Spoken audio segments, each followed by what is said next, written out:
Let's meet Angela Carter, one of the most daring and imaginative voices in late 20th century English literature. Born in 1940, she grew into a novelist, poet, journalist, and cultural critic whose work blended feminism, magical realism, and the picaresque tradition. This particular combination of styles has been asked in exam, so keep the phrase in mind. Carter believed that stories shape the way we understand power, gender, and even our own desires. And she spent her entire career retelling old narratives in bold new ways.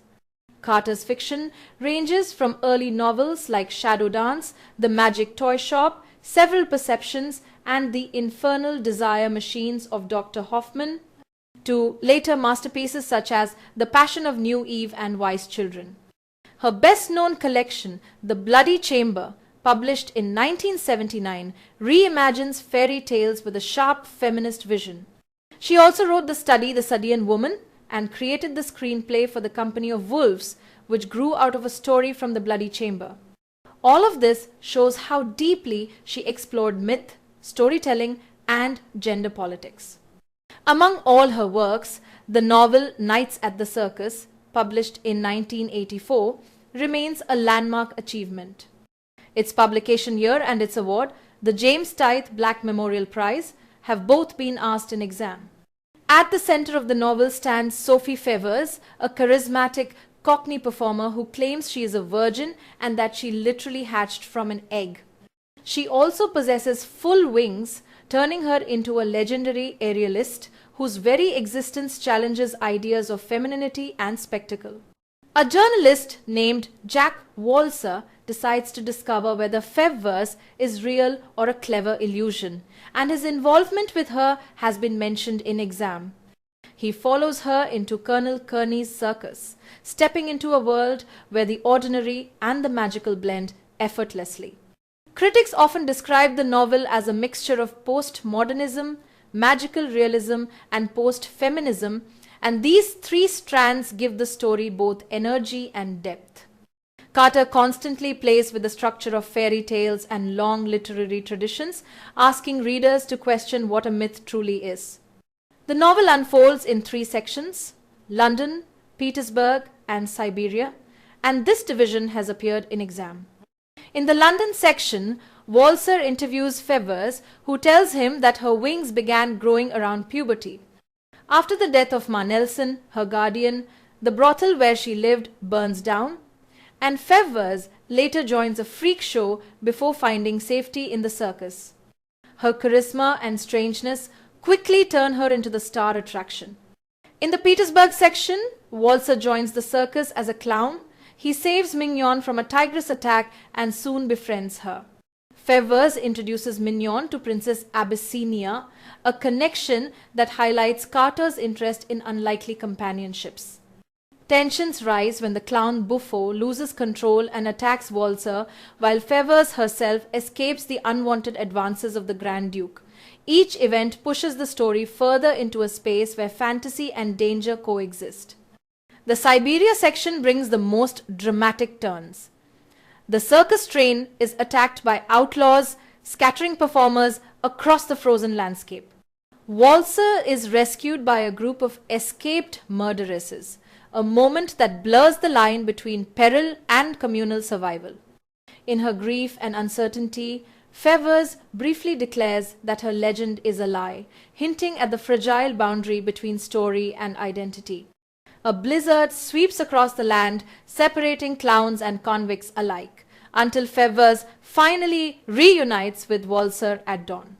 Through all its spectacle, Nights at the Circus asks a simple yet profound question: how much of our life is shaped by the stories we choose to believe? Carter's answer is playful, radical, and filled with imagination. She remains one of the most influential British writers of the late 20th century, and her fiction is still discussed for the way it challenges tradition while celebrating wonder. Let's take a close look at one of the most important voices in contemporary English fiction, Dame Margaret Drabble. She is known not only as a novelist, but also as a biographer and critic, with a career that spans several decades of literary achievement. Her writing frequently examines the pressures placed on individuals, especially women, as they navigate the shifting social and political landscape of modern England. Drabble's first novel appeared in 1963, and that debut, A Summer Bird Cage, has been mentioned in exam. This early novel introduced readers to her careful observations of character, her interest in personal conflict, and her ability to portray ordinary life with emotional precision. During these years, her books were published by Weidenfeld and Nicholson, while her later work came out under Penguin and Viking. Recognition arrived quickly. She received the John Llewellyn Rhys Prize for The Millstone, which came out in 1965, and Jerusalem, the Golden, published in 1967, won the James Tate Black Prize. That second award has been asked in exam, so you may want to keep it in mind. Another notable early novel is The Needle's Eye, released in 1972, and its publication date has also been tested in exam questions. Across her long career, Drabble has published 19 novels as of 2016. She also edited 2 editions of the Oxford Companion to English Literature, a role that confirms her standing as a major literary critic.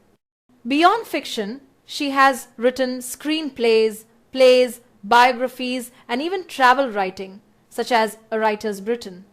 Her biographies of Arnold Bennett and Angus Wilson reveal her gift for linking personal histories with their broader cultural settings. Her themes consistently revolve around the tension between social expectations and individual desires. Many of her protagonists are women who face conflicts shaped by class, economics, politics, and the often conservative restraints of British society. Drabble frequently draws on her own experiences, writing with a realism that makes her characters feel recognizably human. Her early novels, in particular, examine the challenge of balancing motherhood with intellectual ambition, a subject that resonated strongly with many readers. Later in her career, Drabble continued expanding her narrative range. A good example is The Witch of Exmoor, which portrays a reclusive elderly writer whose retreat from society sets off a series of unsettled reactions from the family around her. She also published a short story collection titled A Day in the Life of a Smiling Woman in 2011, and this collection's title has appeared in exam. Now let's look more closely at A Summer Bird Cage, her debut novel from 1963.